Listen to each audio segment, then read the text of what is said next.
السلام عليكم ورحمة الله وبركاته. ازيكم يا جماعة، اخباركم ايه؟ يا رب تكونوا جميعا بخير. النهارده جاي لكم فيديو واحاول اكون سريع فيه، اوضح ازاي تعلي الليفل بتاعك. احنا عارفين ان الكوينات زي ال 24 مليون دول دي احنا بنستخدمها في حاجات تفيدنا في تعلية الليفل بتاعنا والكلام ده كله. طيب انا هشرح الليفل عندي 9000 فوق على اليمين خالص اهو. تمام. 9000. طبعا انا ايه اللي بيفيدني في تعلية الليفل؟ سرعة التعدين، في نفس الوقت سرعة الحصول على الكوينات والكلام ده كله. يعني بدل مثلا ما انا بجيب مثلا 20,000 مثلا او 30,000 في الساعة، لا انا بقى ممكن اجيب مليون، ممكن اجيب 400,000، ممكن اجيب 300,000 كده. وده بيفيدني طبعا في التسريع ان انا ايه، اعمل عملة اسرع. تمام. طيب انا اوصل للكلام ده ازاي؟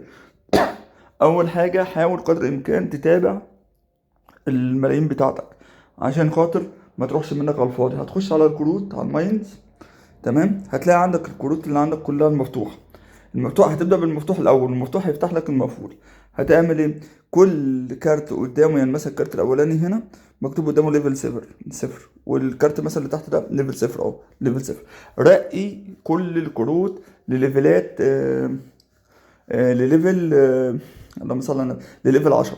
تمام. هترقي كل الكروت لليفل 10.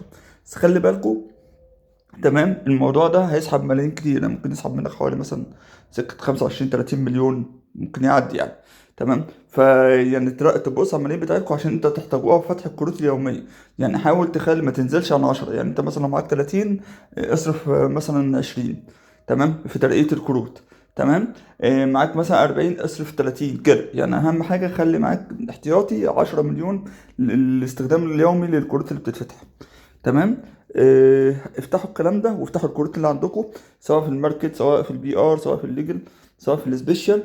هتلاقي عندكم اللي فوق ده بدل ما هو 9000 زي ما هو عندي كده، لا هتلاقوه وصل اللهم صل على النبي، ل 100,000 150,000. هتلاقي نفسكم اترقيتوا في المستقبل. طب انا يعني عندي 9000، انا بشرح لكم حاجه وهي مش موجوده عندي ازاي؟ لا، هي موجوده عندي بس ده الاكونت الصغير. انا دايما ببدا يعني مخلي اكونت صغير اشرح لكم عليه ازاي تشتغلوا، واكونت كبير ببقى خلاص عملت عليه الحاجه اللي انا عايز اعملها، فما مش هينفع ان انا ايه اشرح لكم عليه. واي حاجه تحتاجوها في شروحات البوت هتلاقوها طبعا تحت الفيديو كالعاده. وطبعا اللي محتاج اي حاجه بيراسلنا على الواتس بيقدر يوصل. سلام عليكم.